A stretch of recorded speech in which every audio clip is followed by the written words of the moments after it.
Nakalagay sa kahon, nakabundle at nakasalangsang na ang ilan sa mga balotang gagamitin sa 2016 elections. Para ito sa mahigit 700 voting precincts, malayo pa kung tutuusin sa mahigit 92,500 cluster precincts. Pero sabi ng COMELEC Printing Committee, kaya nilang makumpleto ang pag-imprenta ng balota sa itinakdang deadline. They have a system there for, kumbaga pinagsasama-sama nila per municipality.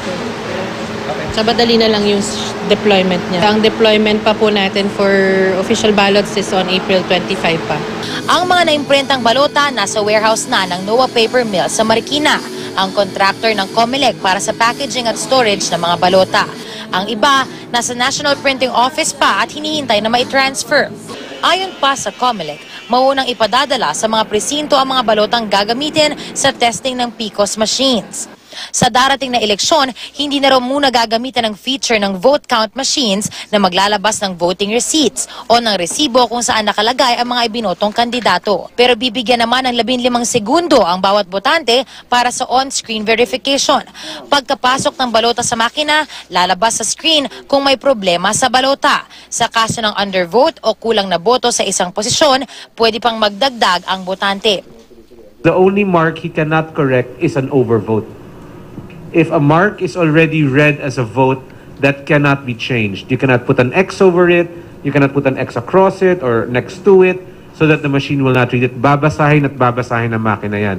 Nagdesisyon ang COMELEC en banc na wag nang mag-print ng resibo sa eleksyon dahil bukod sa takaw oras daw ito, pwede para magamit sa vote buying. Based on the said time and motion study, the printing of the voting receipt alone resulted in an additional 13 seconds per voter, which would translate to an additional 2 hours and 10 minutes per 600 voters. The use of the voting receipts will facilitate vote buying as it presents real evidence of how one had cast his or her vote. Isa ang probinsya ng Negros Oriental sa mga binabantayan ng COMELEC dahil sa umano'y lantarang vote buying sa ilang lugar. May lugar nga rampant yun ang vote buying.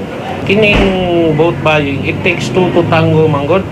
Matatandang isa rin ang Negros Oriental sa mga nauna ng tinukoy ng PNP na top 6 sa election watch list areas. 10 bayan at syudad ang election hotspots sa naturang probinsya dahil sa matinding political rivalry at pagkakaroon ng mga armadong grupo at mga rebelde. Posible pa raw itong madagdagan. Bilang panawagan para sa malinis at mapayapang eleksyon, isinagawa ang Walk for Champ prayer rally at peace covenant signing kasama ang mga tauhan ng PNP, AFP at miyembro ng ilang grupo. We would like to ask the politician, please respect the vote of our voters, but we need to know your platform, what you're going to do if we're going to vote you. Isa Reyes, GMA News.